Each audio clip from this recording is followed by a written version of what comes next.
Glória ao nome de Jesus. Mais uma vez, a gratidão a Deus pelo privilégio de estar aqui com a amada igreja para a ministração da palavra de Deus. Quem está com a mente longe, diga amém. Primeiro teste, né? Primeiro teste. É chamado crente girafa. A cabeça está aqui, o corpo está aqui e a cabeça lá fora, né? Ao longo da mensagem eu vou fazer outros testes. Então os irmãos fiquem atentos aí para não ser pegado desapercebido. E sempre quando a gente fala sobre a volta de Jesus, a gente fala sobre os que estão atentos e os que estão desatentos. Quem está desatento, diga glória a Deus. Pronto. O segundo teste. Quem está ligado, diga eita.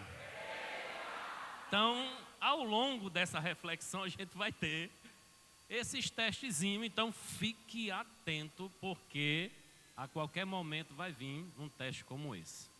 Nós vamos refletir. A pregação é um momento que a gente para refletir nossa vida, nossa relação com Deus, com o mundo e com o próximo.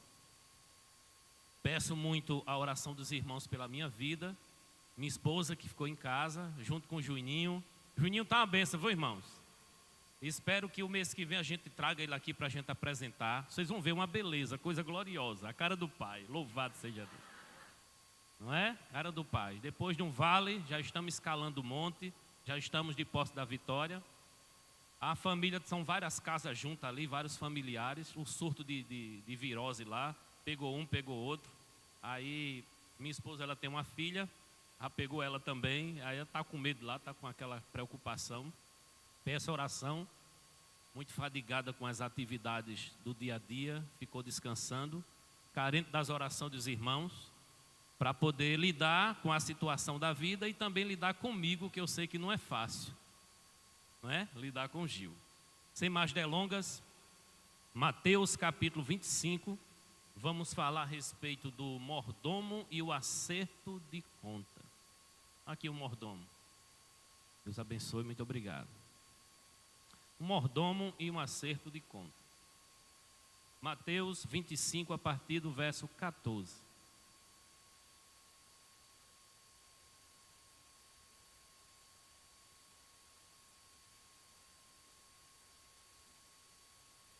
Eu não sei quantos irmãos estavam aqui quando o pastor Evandi falou sobre a mordomia. Quando o pastor Messias falou e quando o pastor, a semana passada, o Jailton, falou também sobre essa questão da mordomia. Cada um abordou assuntos interessantes que estão ligados ao serviço no reino de Deus. E eu fui ouvi-los, né? Para poder analisar o que já foi dito para não chover no molhado. Porque esse assunto temático, ele é para o ano todo. O ano todo vai ser falado sobre isso. Então, é interessante tratar de assuntos aqui, relembrando o que já foi dito. E também reforçando aos irmãos que esse assunto, ele sempre é colocado no seio da igreja para trazer consciência. Enquanto eu estiver pregando aqui, eu estaria apresentando, com base nesse texto, vai ser um sermão expositivo, com base nesse texto aqui, e nós estaremos trabalhando 4 consciências que precisamos ter como cristão e mordomo. E essa consciência nos trará uma realidade no dia que o Senhor voltar para um acerto de contas. Por favor, acompanhem comigo essa parábola. Mateus 25, 14.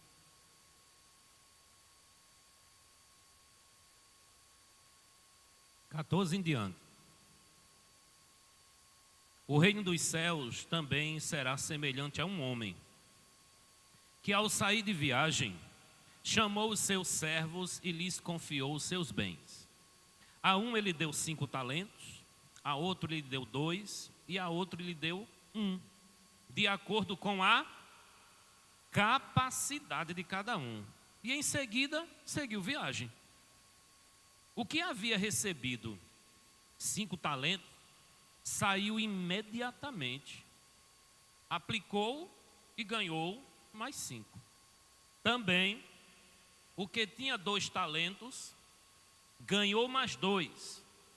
Porém, atento ao porém, o que tinha recebido 1 talento, ele saiu, cavou um buraco no chão e escondeu o dinheiro do seu senhor.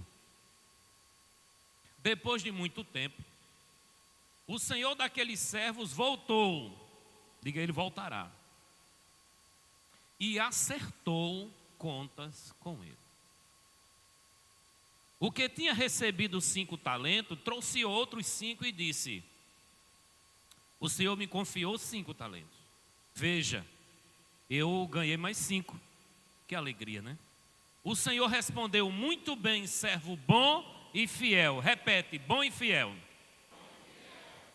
Você foi fiel no pouco, eu o porei sobre o muito. Venha e entra no gozo do teu senhor. 22.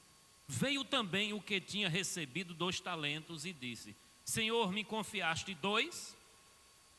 Veja, eu ganhei mais 2. Que alegria, né? O Senhor respondeu: muito bem, servo bom e fiel. Repete, bom e fiel. Você foi fiel no pouco, eu porei você sobre o muito. Venha agora e entra no gozo do teu Senhor, ou participa da alegria do teu Senhor. 24, por fim, veio o que tinha recebido 1 talento e disse: eu sabia que o Senhor é um homem severo. Colhe onde não plantou e ajunta onde não semeou. Por isso, tinha medo. Eu tive medo, saí e escondi o seu talento no chão, e veja, aqui está o que pertence ao Senhor. O Senhor respondeu: servo mau e negligente. Diga, mau e negligente.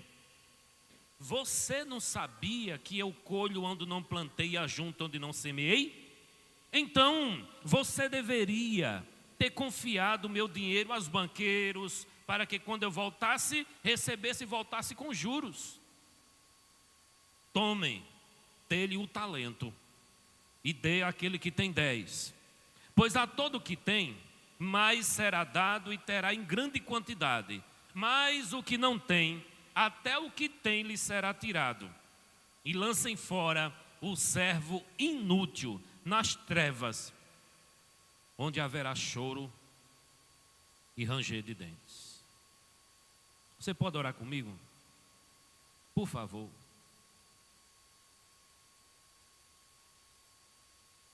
Pense nessa oração no dia em que você precisará prestar conta do teu serviço a Deus. Senhor nosso Deus e Pai Todo-Poderoso, Criador dos céus e da terra, eis-nos aqui, reunidos em Teu nome, nesta casa, casa de oração, casa de encontro, casa de oração, adoração e verdadeira entrega ao Senhor. Se estamos aqui, é porque o Senhor é o centro, é a causa, é o propósito maior para estarmos aqui. E o Senhor tem falado conosco através das canções e ministrações, ao longo da semana, dos meses, e eu sei que ao longo desse ano muita coisa virá em ministração ao nosso coração. Nesta noite, que essa palavra, ela seja semeada em nosso coração, produzindo consciência, e que esta palavra ela vá e produza o efeito para o qual está sendo mandada, em nome de Jesus. Amém? Amém. Quem está desligado, diga glória a Deus. Estão começando a entender como é que funciona o negócio, né? Parabéns, meus irmãos. 2-1, viu? 2 para mim e 1 para vocês. O Senhor Jesus Cristo, no livro de Mateus, ele é bem pedagógico, porque ele prega e mostra. Prega e mostra. E não nessa série de 6 ou 7 pregações, a última, ele está tratando de o fenômeno mais importante para a igreja hoje, que é a volta do nosso rei. E esse fenômeno sobre a volta do nosso rei, no capítulo 24 e 25 de Mateus, é tratado de uma forma extraordinária. Aqui a gente considera, dentro da teologia, como o apocalipse de Jesus. No capítulo 24, ele trabalha muito bem a questão dos sinais, da certeza da sua vinda. E no capítulo 25, após a sua vinda, tem a prestação de conta. E aí ele vai falar a parábola das 10 virgens, que trata sobre vigilância e ficar atento. E ele vai falar dessa palavra dos talentos e depois dos bodes das ovelhas. Depois da parábola dos talentos, vai falar dos bodes e das ovelhas, dando a entender de que o servo ele não só tem que ficar atento, esperando, ele tem que agir. Diga agir. E essa ação é em prol do trabalho que Jesus iniciou. Esse Jesus que eu estou falando aqui, que é o Jesus da Escritura, ele disse: como o Pai me enviou, eu envio vocês. E Paulo entendeu muito bem isso, quando ele está tratando sobre a igreja como o corpo de Cristo. Todos nós somos o corpo de Cristo e cada um seus membros individualmente. Se somos membros do corpo de Cristo e cada membro do corpo tem uma função, a mensagem está clara. Nós temos um trabalho a fazer individualmente, mas coletivo é melhor. Diga coletivo, junto é melhor. E estamos aqui reunidos para refletir essa realidade. O mordomo, ele vai prestar conta ao seu Senhor. Já foi falado aqui sobre mordomia nas mensagens que me antecederam, e essa consciência da mordomia que tem a ver com serviço, que tem a ver com o trabalho prestado a Deus e ao seu reino, envolve todas as camadas da vida da gente, envolve toda a realidade da vida da gente. E aí, quando é falado a respeito que você tem um tempo, separa ele para Deus, parece que é mais ou menos assim: eu recebo 24 horas, aí dali eu tiro 1 hora para Deus e o resto é meu. Parece que é assim. Incrível, né? Eu estava fazendo uma contabilidade, e essa contabilidade aqui me assustou, porque anotei aqui para os irmãos ficarem atentos aí a uma realidade. Quando 1º de janeiro virou o ano, eu e você, nós recebemos 31.104.000 segundos na conta, para a gente usar o ano todinho. 31.104.000 segundos. Estava na conta para a gente usar, Fernando. O ano todinho. No mês de janeiro tem só 2.592.000 segundos para a gente usar. E no dia de hoje nós temos 86.400 segundos sendo gastos até meia-noite. Amanhã, esse mesmo 86.400 segundos a gente vai estar gastando também. Em 1 hora de culto, nós gastamos 3.600, 7.200 nas 2 horas, de 6 às 8. E nós entendemos que se gastarmos 7.200 segundos no domingo, nós somos merecedores de 1 semana de bênção. A gente tem essa consciência, mas é uma consciência equivocada. Até porque 31.104.000 segundos ele vai pedir de volta.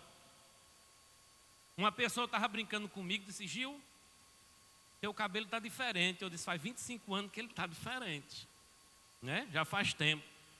Aí eu brincando com aquele irmão a respeito do cabelo, eu disse: você sabe que Deus, ele dá uns cabelo e dá outros beleza. A mim ele me deu beleza, a você ele deu cabelo. Se contente com seu cabelo, que eu me contento com minha beleza. E assim a gente foi, um brincando com o outro. Mas eu disse para ele: você sabia que na Bíblia tem um versículo falando sobre cabelo que é extraordinário? Eu disse: Sansão. Eu disse: não. A Bíblia diz que Deus conta os fios de cabelo da nossa cabeça. E por que você acha que Deus está contando? Por que Deus conta? Os fios do cabelo da cabeça está contado. Por que Deus se interessaria em contar? Aí o irmão ficou preocupado. No outro dia ele me perguntou: Gil, eu não descobri por quê. Tudo na nossa vida tem uma prestação de conta. O que nós falamos, sim ou não? O que nós pensamos, sim ou não? O que nós agimos e o que nós não agimos e o que nós não fazemos. E isso vai ter uma prestação de conta. E aí, é claro, se voltando para o texto, essa realidade ela se torna dura. Falar de mordomia é despertar a consciência para 2 fatos: o que fazemos e para quem fazemos. Segunda-feira você vai começar a sua rotina e você precisa saber o que você vai fazer e para quem você vai fazer. Quando o assunto é religioso, todo mundo diz, o assunto é para Deus. Mas quando você está nos seus afazeres de casa, para quem você está fazendo? Quando você está no seu trabalho do dia a dia, junto aos seus colegas de trabalho, para quem você está trabalhando? Essa realidade e essa consciência, ela precisa ser espiritualizada no aspecto de que somos mordomos de tudo que Deus nos deu. A vida, somos mordomos dela para um dia devolvê-la. O Espírito que o Senhor nos concedeu, olha o que diz em Eclesiastes: o pó voltará ao pó de onde veio, e o Espírito voltará para Deus que o deu. Voltar para Deus não significa ir para o céu. Voltar para Deus significa vai prestar conta e uma turma vai subir e a outra vai descer. A que vai descer, diga amém.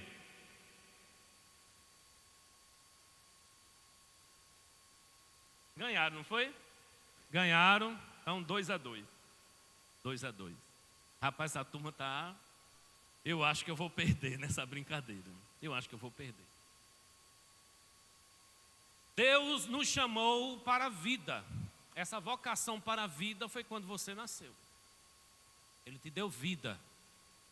Essa vida em abundância que fala lá em João tem a ver com uma vida plena, uma vida completa. O que você precisa para viver e viver bem, Deus tem para você essa reserva. A primeira vocação para nós é a vocação à vida. O fato de você viver não significa que morrer vai para o céu. Porque precisa acontecer com você algo para você ir para o céu. Porque uma medida em que você vive como filho de Adão, o inferno é seu. Por conta da natureza pecaminosa e o salário do pecado é a morte. Todo mundo que morre, ele é pecador. E todo mundo que é pecador é digno do inferno. Quem entendeu, diga vixe.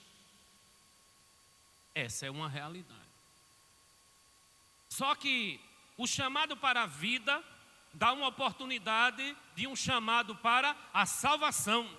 E uma vez que Ele te chama para a salvação, para você crer em Jesus Cristo o Salvador, para seguir o Evangelho desse Jesus Cristo, você recebe a chamada para a salvação e você agora está, além de vivo com uma vida, está com a salvação para defendê-la e preservá-la. Quem atendeu, levanta a mãozinha, quem atendeu o chamado para a salvação e aceitou Jesus como seu Salvador aí? Quem? Agora você tem a vida e você tem a salvação. A vida física e a vida eterna. Mas tem um outro chamado que Deus dá para a gente. Além de prestar conta da vida, da salvação que Ele nos deu, nós temos um ministério. Ele também nos chama para o ministério.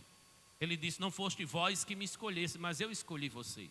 E vos nomeei para que você vá e dê fruto e o vosso fruto permaneça. Nós estamos diante de 3 realidades. A vida que Ele nos deu, a salvação que Ele nos outorgou em Cristo e um ministério para poder prestar serviço ao reino de Deus em várias áreas da vida.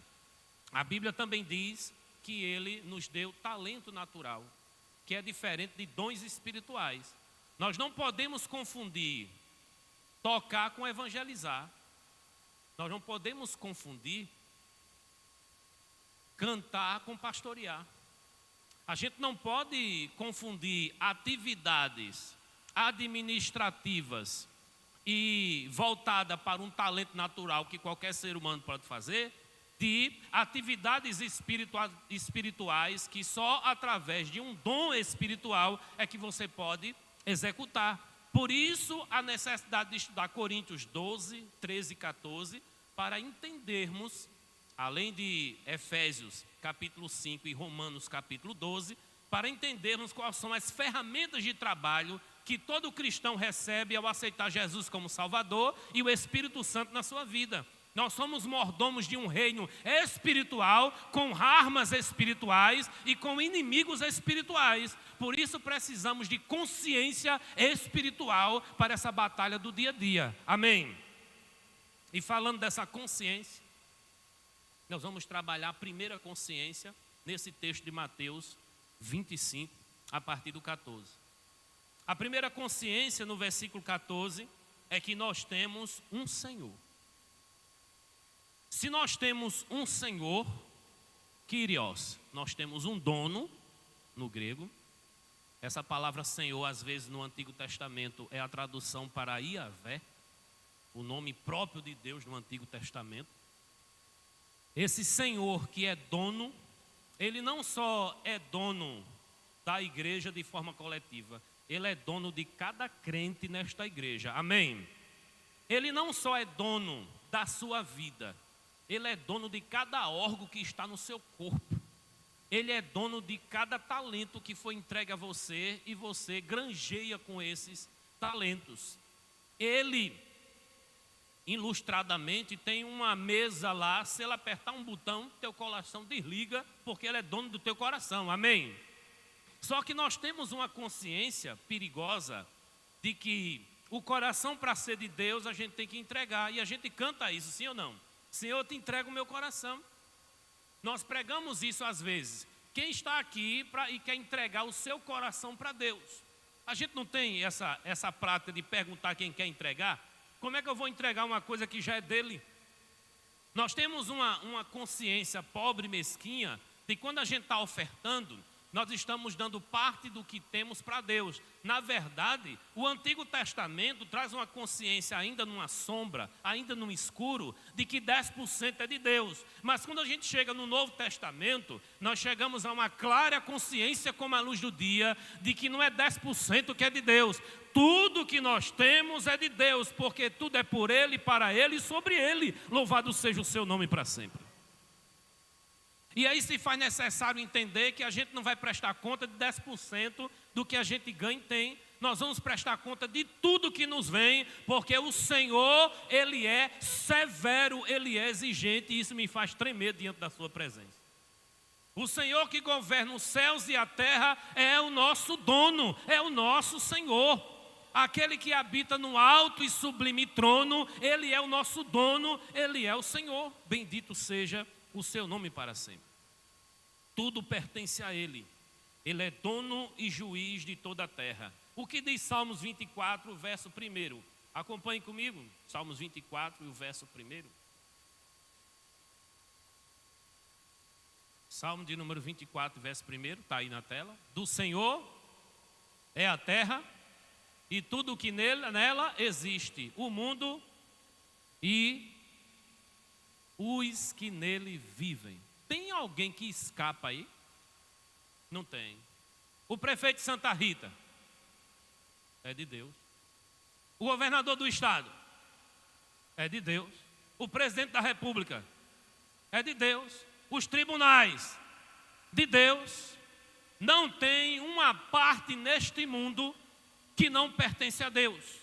Eu defendo a mesma tese de Lutero, que diz que o inferno é de Deus, só é para lá quem ele quer. E o diabo é o diabo de Deus, ele só vai aonde a de Deus permite. O diabo é o cachorro na coleira de Deus. Quem está entendendo, diga eita. É só ler o livro de Jó que você vai entender como o cachorrinho é tratado. O cachorrinho vai lá e pergunta, eu posso? Ele diz, pode, mas só até aqui, a coleira. Aí depois o cachorrinho vai bravo de novo, olha, eu não mordi, eu quero morder ele. Aí você vai morder, mas só vai morder até aqui. Então, cada vez que o diabo aponta para você e tenta te acusar de algo, cada vez que o diabo chega perto de você e tenta te atacar de algo, o teu dono dá o limite até onde o diabo vai. E se ele está permitindo, é pedagógico, ele está te ensinando alguma coisa. Atenta para a lição do teu dono, do teu Senhor. Diga, Ele é dono da minha vida. Que coisa linda e apaixonante de dizer. Mas isso é uma faca de dois gumes.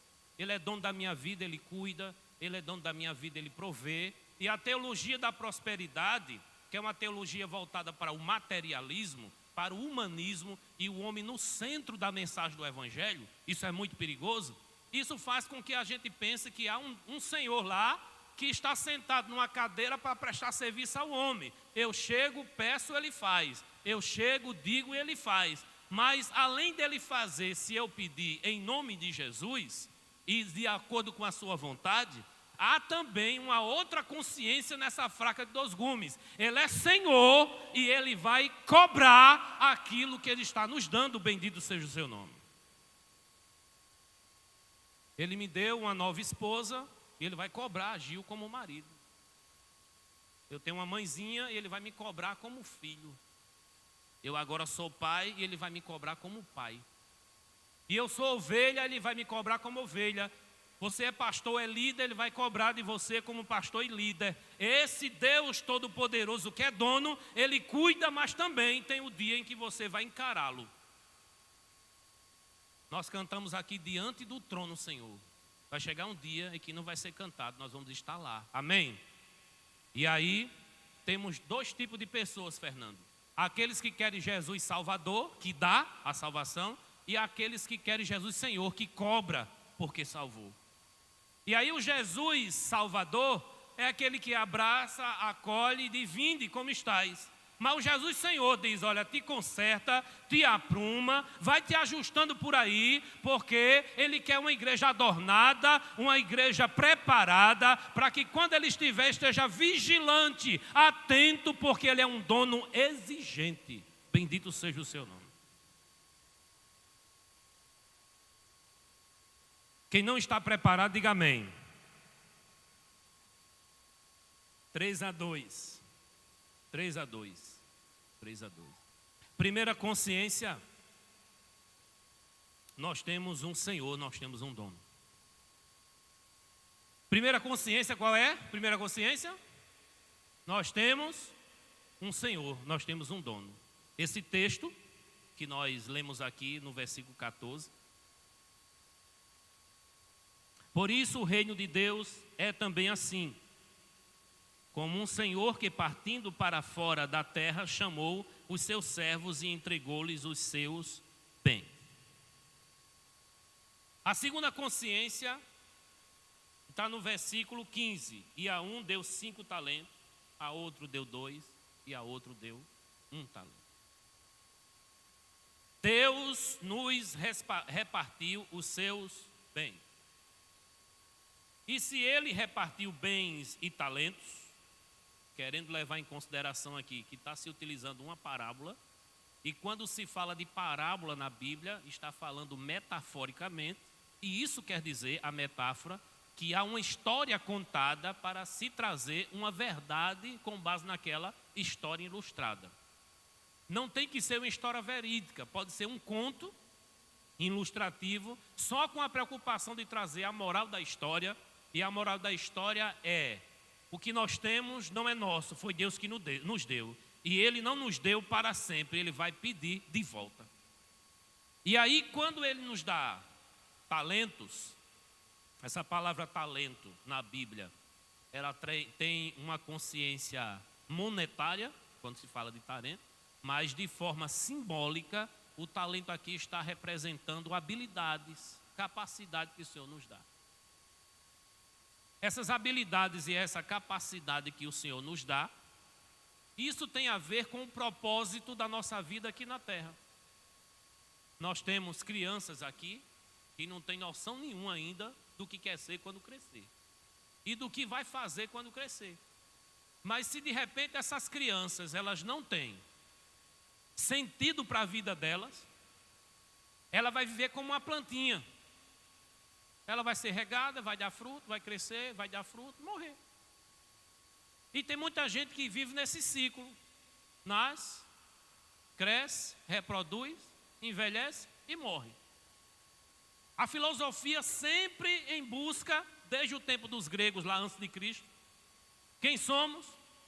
O que estou fazendo aqui? Quem sou eu? O que estou fazendo aqui?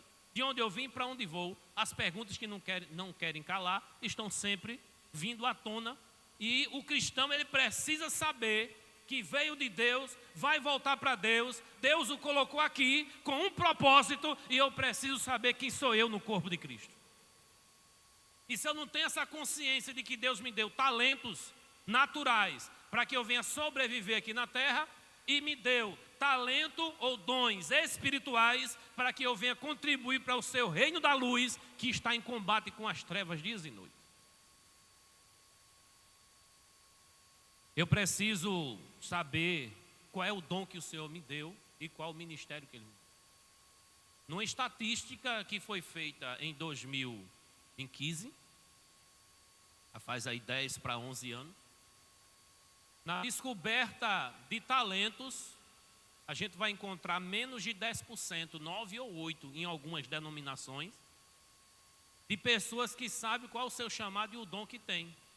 As igrejas pentecostais, que falam muito sobre dons, sobre batismo do Espírito Santo, sobre profetizar, sobre curar, que dá muita ênfase a isso, se sobressai acima de 20%, quase 30%. Porque para você se tornar um auxiliar, um obreiro diácono, eles dão ênfase, você tem que ser batizado com o Espírito Santo e falar em línguas. Quem já ouviu isso aí, dê um sinal. Quem já ouviu, é desse jeito. Tem irmãzinha que diz assim, eu só namoro com fulano se ele for batizado com o Espírito Santo. Aí chega falando em línguas. Naias, naias, naias. Para poder a irmã se apaixonar por ele.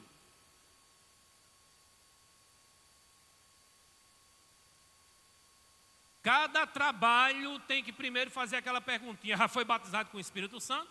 Porque há dois grupos que defendem ideias diferentes sobre essa ideia do batismo.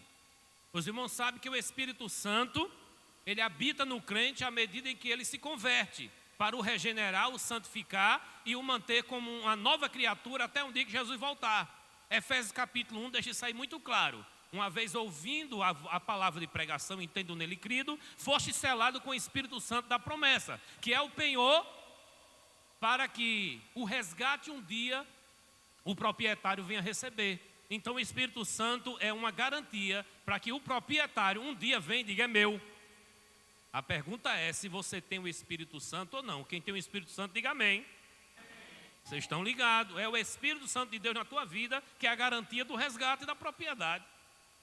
E alguns dizem que ter o Espírito Santo não é o suficiente. Você tem que ser batizado com o Espírito Santo.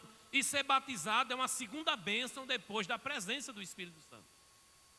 E aí, para poder você saber se foi batizado com esse Espírito Santo e recebeu dons espirituais, está lá em 1 Coríntios 12, aí eles vão dizer exatamente que precisa falar em outras línguas, porque em Atos capítulo 2, quando receberam o Espírito Santo, eles falaram em outras línguas. Como a igreja é pentecostal porque acredita que o dia de Pentecostes tem que se repetir toda hora de culto.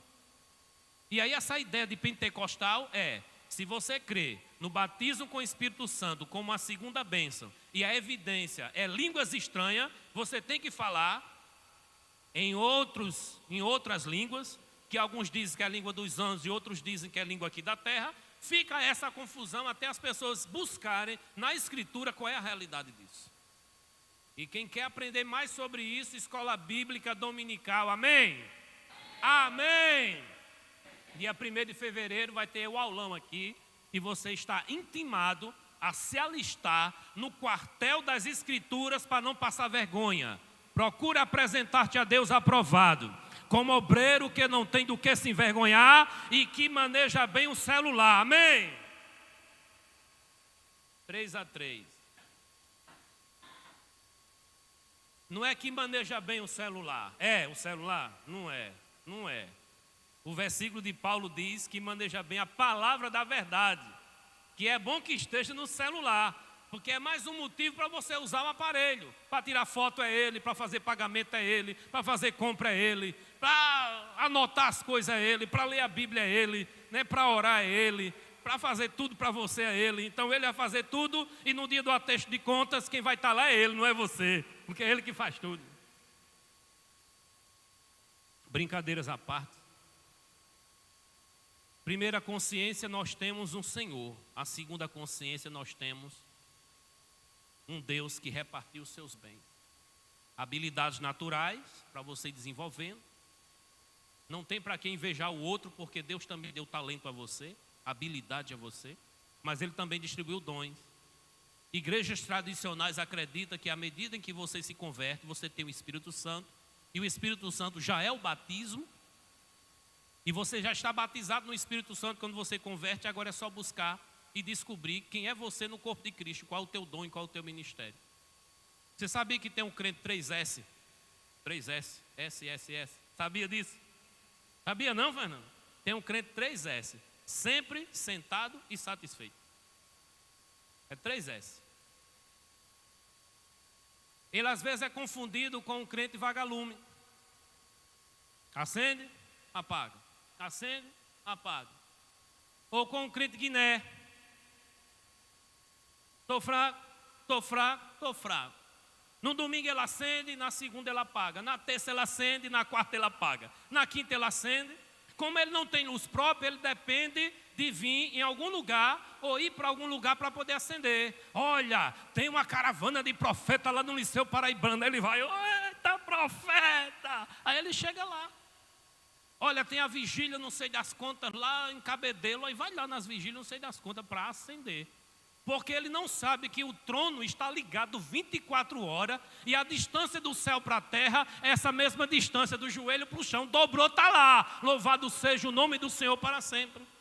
E isso não desqualifica estarmos reunidos, porque a igreja, ela é corpo, família, pessoas reunidas. Ninguém é igreja sozinho. Se você está tentado a não mais congregar, escute o que eu vou lhe dizer. Você jamais será igreja do Senhor sozinho. Igreja não tem a ver com eu, igreja tem a ver com nós. E hoje em dia nós temos os irmãos da internet, aqueles que buscam a Deus assistindo culto de internet. O maior erro, dentre alguns que a gente pode considerar, é a igreja aceitar a consciência de que vem ao culto para sentar e assistir o que está sendo cultuado. Jamais serás um adorador de Deus se você senta para assistir. Aqui não é teatro com apresentações, enquanto uns fazem, outros aplaudem, enquanto uns ministram, outros se arrepiam e choram. Aqui é todo mundo sacrificando o seu corpo como um sacrifício vivo, santo e agradável ao Senhor. Todos são adoradores, todos são mordomos, todos são ministros, e a Ele, somente a Ele, toda honra, glória e louvor. Não seja mais espectador, entre em ação e adore aquele que vive e reina para sempre, o Senhor da tua vida, dos teus talentos, dos teus dons, porque a Ele prestarás conta. Essa é uma realidade. A palavra talento na Bíblia, eu fiz algumas anotações aqui. A palavra talento na Bíblia, que é talenton no grego, traz naquela época a ideia de uma medida monetária de 30 quilos de prata. Quando diz assim, ó, eu entreguei um talento, é a mesma coisa que entregar 30 quilos de prata a uma pessoa para ela tomar conta. Imagine, Marquinho, alguém chegar para você e entregar 30 quilos de prata. Aí você vai dizer assim, eu não sei nem quanto vale isso. Vá saber. Eu não sei nem como eu faço para multiplicar isso. Vá trabalhar. Seja diligente e corra atrás. E aí, a medida da época para se entender o que era um talento era a medida de 6.000 denários. Aí você vai dizer, o que é denários? Então, quando uma pessoa ia fazer uma diária na casa de alguém, trabalhava o dia todo, recebia um denário. Então, quanto vale um denário? Um dia de trabalho. Então, quando a gente fala de 6.000 denários, a gente está falando aí dessa quantidade de 30 quilos de prata, que é um talento. Então, um talento são 6.000 dias de trabalho. Se a gente for fazer um cálculo daquela época, daria uma média de 20 anos. Se for fazer um cálculo para agora, daria uma média de 15 anos de trabalho. Vamos trabalhar para a época. 20 anos de trabalho tem a ver com um talento que foi entregue àquele que enterrou. E aí, se a gente for considerar aquele que recebeu 2 talentos, aquele que recebeu 5 talentos, aí a gente vai multiplicar isso aí. Vamos fazer um cálculo aqui rápido. Se a gente fosse considerar aqui um ano de trabalho no salário anterior, 1.500, a gente teria aí um ano de trabalho, 18.000. Se a gente for considerar aí 20 anos de trabalho com base no salário anterior, aqui no Brasil, 360 mil reais entregue a esse irmãozinho aí que enterrou um talento. Quer dizer, eu vim para ouvir a Bíblia, agora é matemática. Não, só para você entender por que é que ele foi lançado nas trevas interiores. Por que é que ele foi severamente punido. Aquilo que o Senhor granjeou com 20 anos de trabalho, entregou a um irresponsável. Quem é irresponsável, diga amém.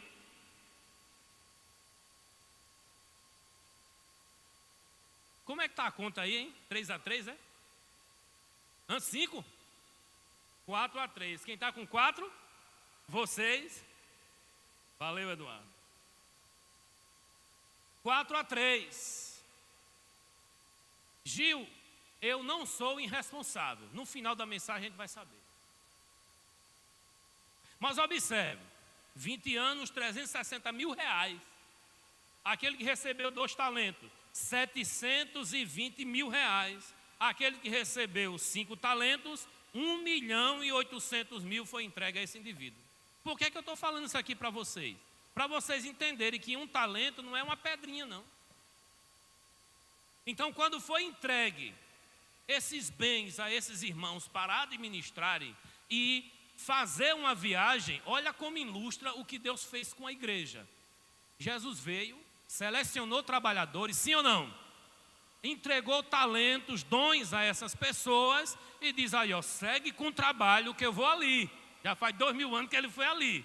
Aí ele vai voltar e vai pedir conta daquilo que ele entregou. E a pergunta que não quer calar é, você só quer Jesus Salvador ou quer Jesus Senhor também?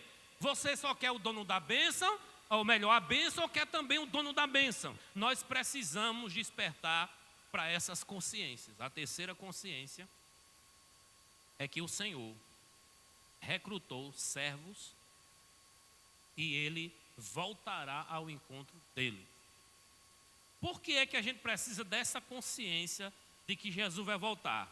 A volta dele tem que ser, na nossa consciência, certa, visível e gloriosa, como em Mateus 24 destaca isso aí muito bem.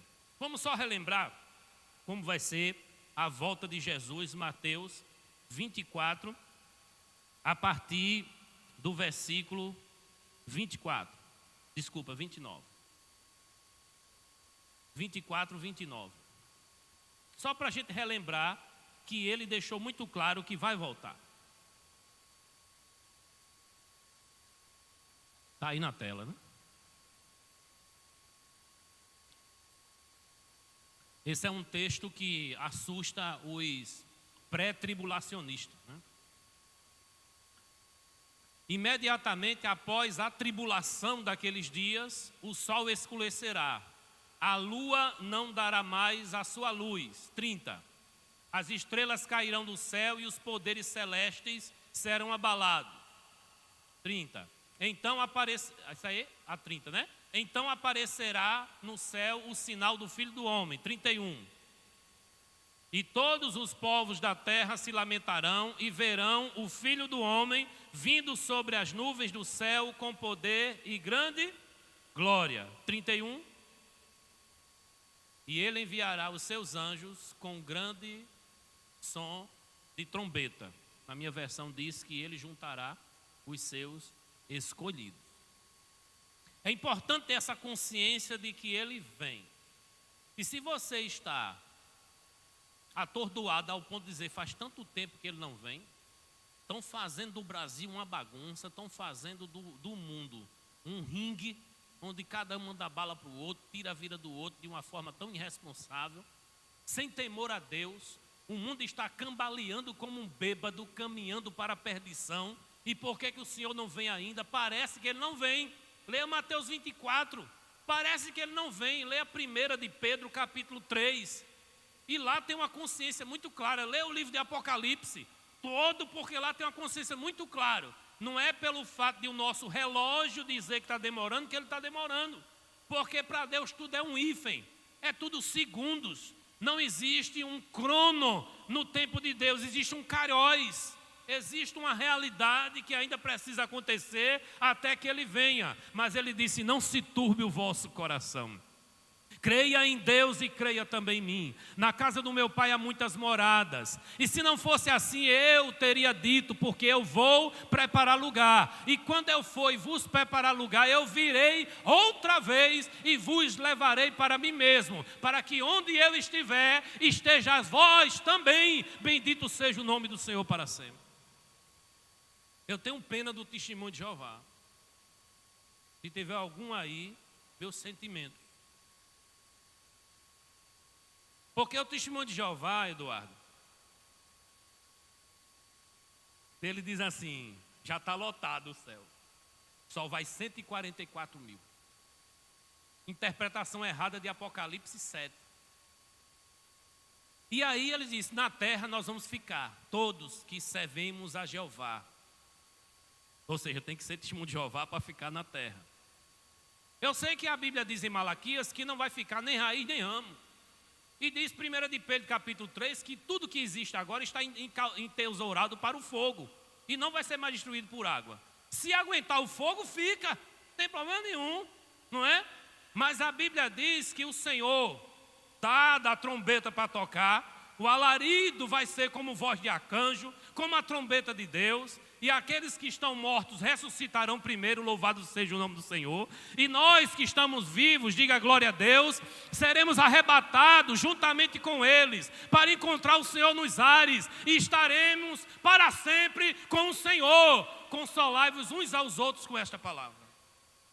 A nossa consolação, o nosso coração não se turba, é que nós vamos estar com Ele aonde Ele está. E se Jesus está no céu, é para lá que Ele quer nos levar. Bendito seja o seu nome para sempre. Primeira consciência é que nós temos um dono. A segunda consciência é que Ele nos repartiu os seus bens. O único herdeiro divide a herança com irmãos que Ele adotou. O Filho único de Deus, herdeiro de tudo, Ele te chamou para compartilhar contigo os seus bens. Olha a responsabilidade. O Senhor Ele recrutou servos e Ele vai voltar ao encontro dele. Já imaginou? Igualmente o filho pródigo que se foi e volta para encontrar com o pai. Eu não sou digno, mas eu estou aqui para prestar conta. E prestar conta tem a ver com essa quarta consciência para a gente partir para o final. Quarta consciência, nós vamos prestar contas a Deus. Por que é importante, Fernando? Nosso irmão Severino do Ramo. Por que é importante nós termos a consciência de que vamos prestar conta? Para não ficar relaxado. Porque a Bíblia diz que é maldito aquele que faz a obra do Senhor relaxadamente. Por que é importante ter a consciência de que vamos prestar conta? Para que a gente não venha aprontar demais ao ponto de viver como muitos bandidos que vivem numa consciência de impunidade. Eu faço e não vai dar em nada. É assim ou não é? Porque é que nunca houve tanta mulher morta e assassinada por maridos e companheiros como no ano passado. Por que foi um recorde histórico? Porque os caras que estão matando essas mulheres, ferindo essas mulheres, estão com uma consciência. Qual é a consciência? Não vai dar em nada. E é claro que eu não estou falando aqui do político A e do político B. Eu estou falando aqui de uma realidade que está dentro da cabeça das pessoas. E essa realidade ela é alimentada por outra realidade, que é, se não puniram aquele, também não vai punir a mim. Então eu vou aprontar também. Mas se de repente Deus pega um pelo cabelo e dá um arroxo, aí diz, eita, Jeová arroxou aqui, vai me arrochar também, eu tenho que me consertar.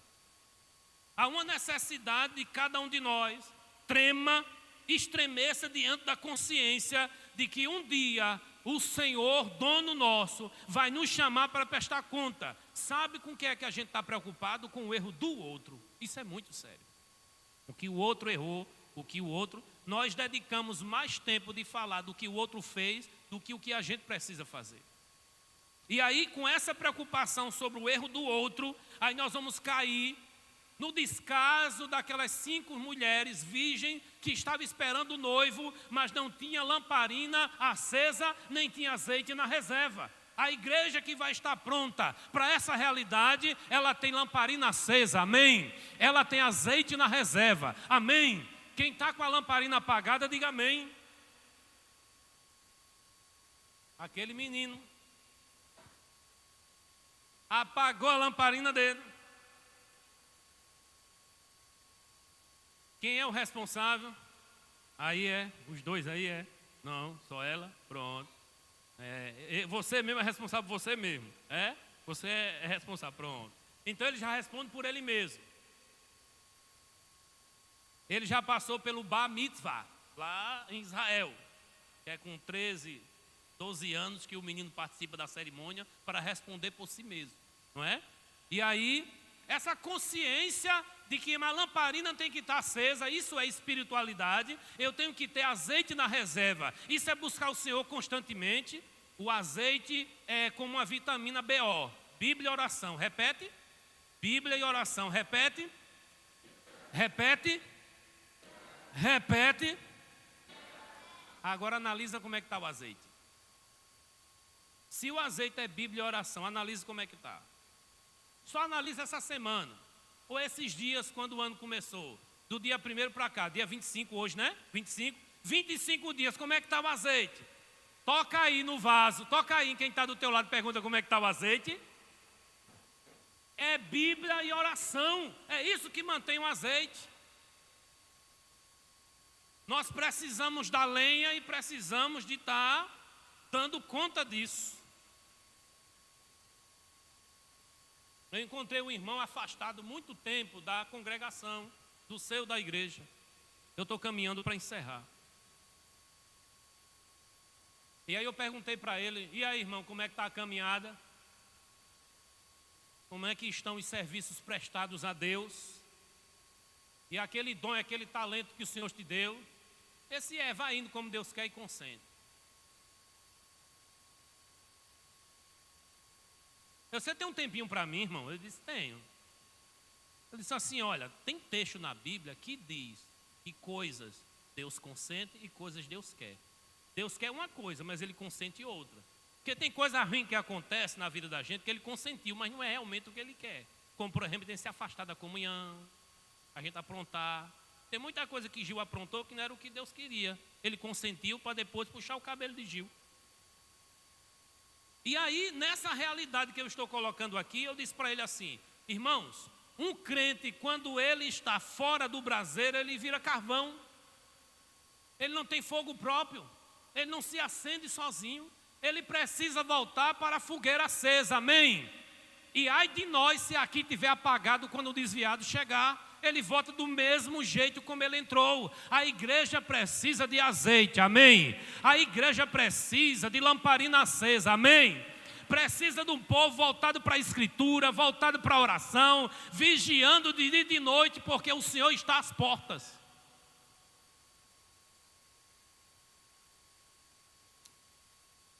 Mateus capítulo 24, versículos 50 e 51, logo no início aí. Mateus 25, aí tem os versículos finais de Mateus 24, fala sobre essa realidade aí. O Senhor daquele servo virá em um dia em que ele não espera e em uma hora em que não sabe. 51. Ele o punirá severamente e lhe dará lugar com os hipócritas, onde haverá choro e ranger de dentes. Olha mesmo, a gente chamar um monte de gente de hipócritas e de repente, no final das contas, a gente se juntar com eles. Aí eu imagino um flamenguista, olha mesmo, um flamenguista dizendo para mim, no dia do acerto de contas, olhando para mim e falei, vascaíno, tu crente, da primeira igreja batista, pregador, e tu aqui, junto da gente, quem diria, batesse tanto, e agora tu aqui, toma. Quem quer ouvir um toma, diga amém.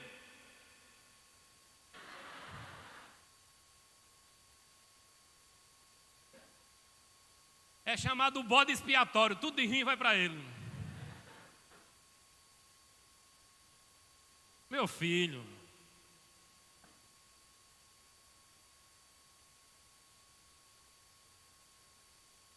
vou aproveitar a tecnologia aí, para o irmão colocar, por gentileza, Romanos 14, 12. Coloca Romanos 14, 12 aí. Coloca, a irmã, né? Está ali, né? Assim, cada um de nós prestará conta de si mesmo a Deus.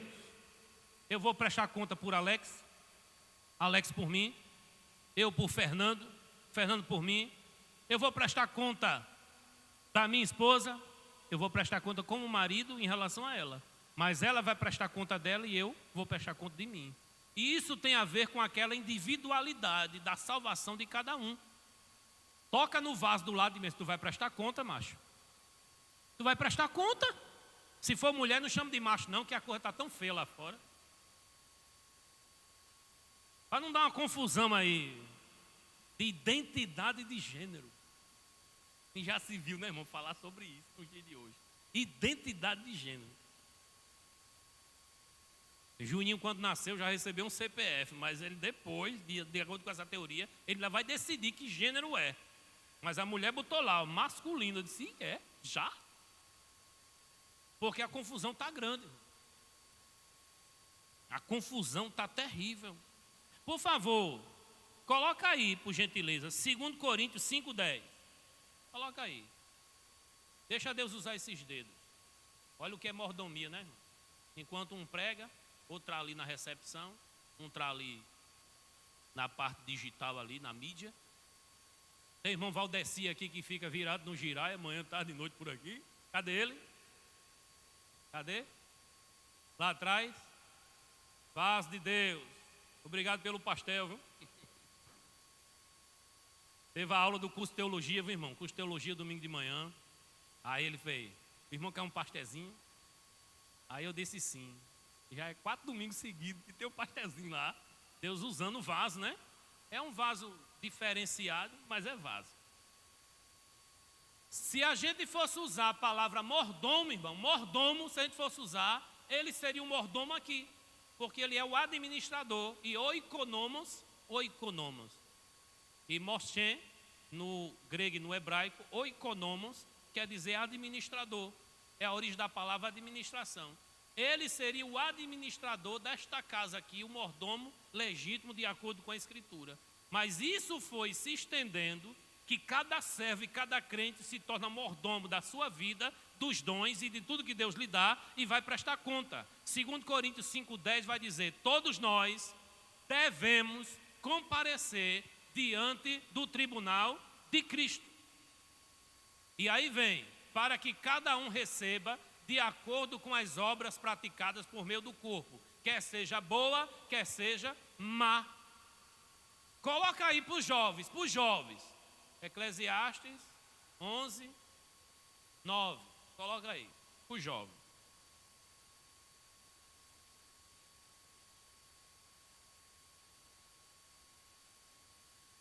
Tem jovem aí? Tem. Onde estão os jovens? Jovens, muito bem. Olha, esse texto não negocia, diz alegre-te, olha mesmo. Se alegra, jovem, aleluia, jovem murcho, né? Jovem atrofiado, jovem encolhido, desanimado, não. Alegra-te, jovem, na tua mocidade, aproveita. Seja feliz o seu coração nos dias dessa tua juventude. Aí vem o porém. Ande pelos caminhos do teu coração e conforme tudo que agrada aos teus olhos. Vai, dá lugar, terra. Mas saiba que por todas as coisas Deus vai pedir conta. Ou seja, você vai estar diante do julgamento de Deus. Deus vai julgar todas as coisas. Não é proibido o jovem se divertir, não é proibido o jovem se alegrar.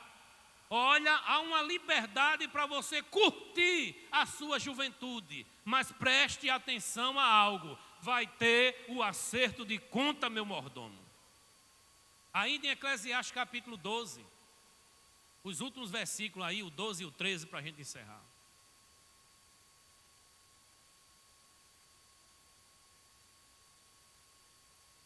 Tome cuidado, meu filho, com qualquer coisa além dessas palavras. Não há limite para produzir livros e estudar, enfado é da carne, enfado é do corpo. De tudo que se tem ouvido, aqui está a conclusão.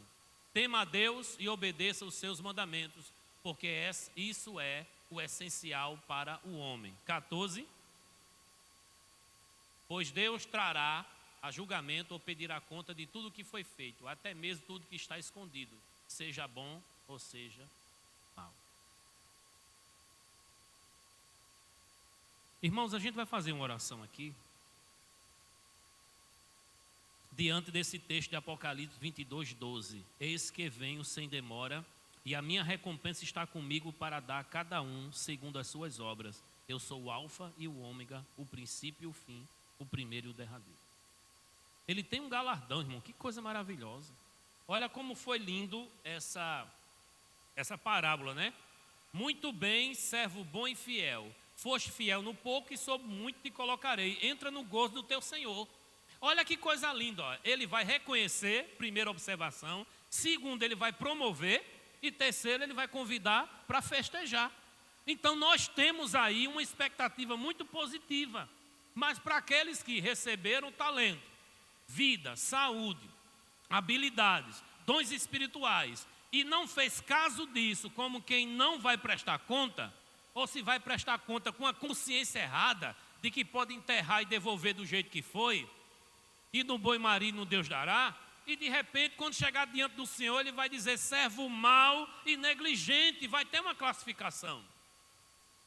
Olha, você deveria ter feito isso e isso, mas você não fez, então por omissão você vai ser condenado. E ele vai dizer, apartai-vos de mim que eu não vos conheço para alguns. Ele vai dizer, lançai nas trevas exteriores e ali vai haver ranger e dente. Aquele que tem, terá em abundância, mas aquele que pensa que tem, lhe será tirado e dado a outro que tem. É o final da história. Há uma necessidade de eu trazer essa consciência para você. Nosso Deus é Deus de amor, mas também é fogo consumidor.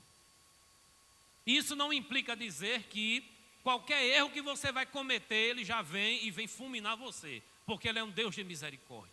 E é diante dessa misericórdia que nós vamos orar agora. O braço de misericórdia vai te levantar, a mão da graça vai te carregar, e você vai chegar até o fim, e aquele que perseverar até o fim será salvo. A salvação é mérito de Cristo, foi Ele quem comprou, e é Ele quem nos deu, é graça de Deus, é dom de Deus, diga amém. Mas a recompensa pelo trabalho é cada um individualmente diante do tribunal de Cristo. Você pode ficar de pé?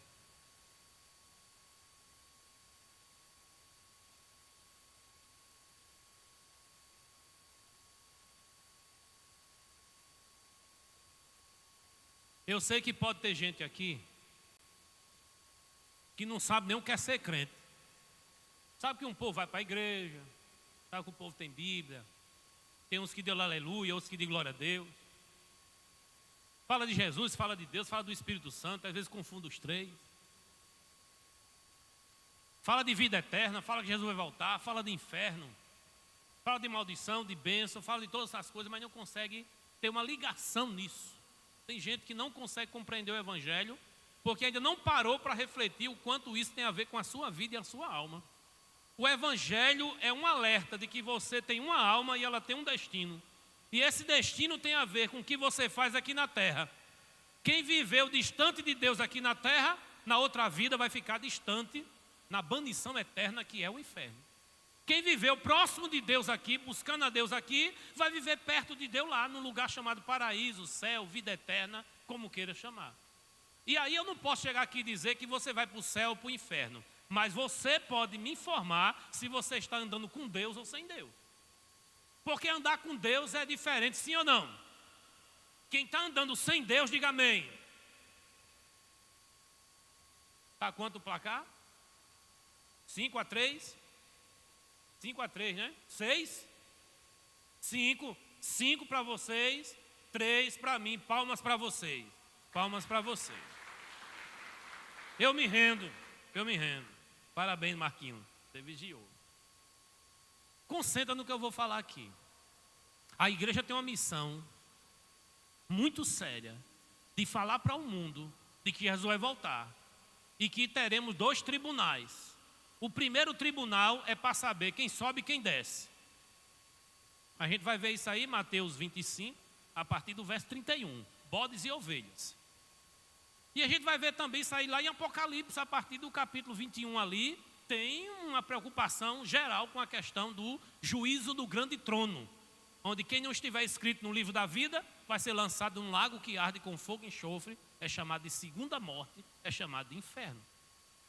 A igreja tem essa missão também de alertar aqueles que aceitaram Jesus como Salvador, que tem o seu nome escrito no livro da vida, a dizer, não parou por aí, tem prestação de conta também para crente. E a Bíblia diz que Deus vai começar pela igreja o seu julgamento. Se faz necessário a igreja acordar, E os pastores aqui já alertaram muito bem. Existe uma multiforme graça distribuída para cada crente. Cada crente tem um dom e também talentos naturais para poder desenvolver na habilidade do corpo de Cristo e desenvolver tudo isso. Não há inúteis na casa do Pai. Mas se você não trabalhar, enterrar o que Ele te deu, Ele vai dizer: lançai o servo inútil nas trevas exteriores e ali haverá choro e ranger de dente. Eu acho que você não deve ficar nessa sozinho. Pega uma mão de alguém aí que está do seu lado. Vamos segurar uma mão do outro, porque a gente não pode ficar desapercebido, porque Ele vem. E Ele vem buscar a sua igreja, mas para uma prestação de conta. Depois dessa prestação de conta vai ter as bodas do Cordeiro, um grande casamento entre o noivo e a noiva, o cabeça e o corpo. E depois de tudo isso aí, dessa grande ceia, dessa grande celebração, estaremos para sempre, para toda a eternidade, adorando, vivendo e desfrutando da eternidade dos bens celestiais, entesourado no mistério de Deus para a sua igreja. Eu sei que você está dizendo: olha, eu tenho muita falha. E você acha que eu não. Olha, eu sou muito limitada. E você acha que eu não. E aí, é claro que 30 anos de caminhada, altos e baixos aconteceram, mas eu sei que eu vou prestar conta, arrebentado do jeito que for, eu tenho que trabalhar para Jesus, porque eu vou prestar conta diante dele. E ele me deu uma ferramenta e eu tenho que estar usando essa ferramenta. Ele te deu uma ferramenta e você tem que estar usando essa ferramenta. E aí, é claro, vai ter dedo apontando, vai ter gente querendo desanimar, mas a igreja precisa estar assim, ó, junta, unida, porque a mordomia foi entregue à igreja, mas cada mordomo vai prestar conta diante de Deus. Me desculpe se estender mais um pouquinho, mas eu quero orar por você e com você. Amém?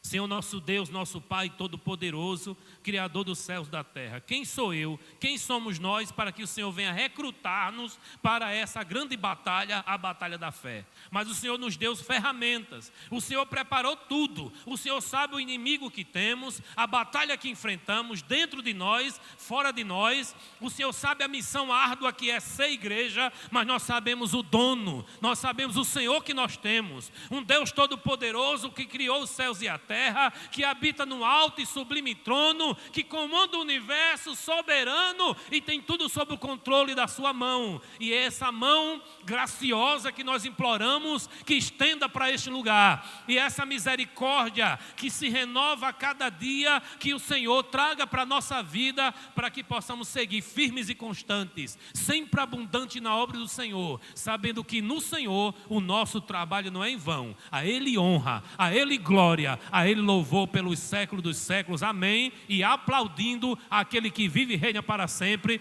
por toda essa graça derramada sobre nós. Louvado seja o nome do Senhor. Pode sentar. Obrigado mais uma vez. Meu pastor Evandir, obrigado por essa honra, por esse privilégio. E aqui nós estamos encerrando. A gente encerra aqui. Tem uma cantina, né? Tem uma cantina para a gente, cachorro quente. Amém? Faça a concha com as suas mãos, faça a concha com as suas mãos. Faça a concha assim, estenda a mãozinha assim, ó. A graça do nosso Senhor e Salvador Jesus Cristo. Repete. A graça do nosso Senhor e Salvador Jesus Cristo. O amor de Deus e a comunhão do Espírito Santo seja conosco, a igreja, aqui e em todo o mundo, agora e para todo sempre, até o Senhor voltar. Amém, graças a Deus. Vamos aqui do lado nos deleitar diante da bênção. Cachorro quente mais refrigerante 8, salgado mais refrigerante 5.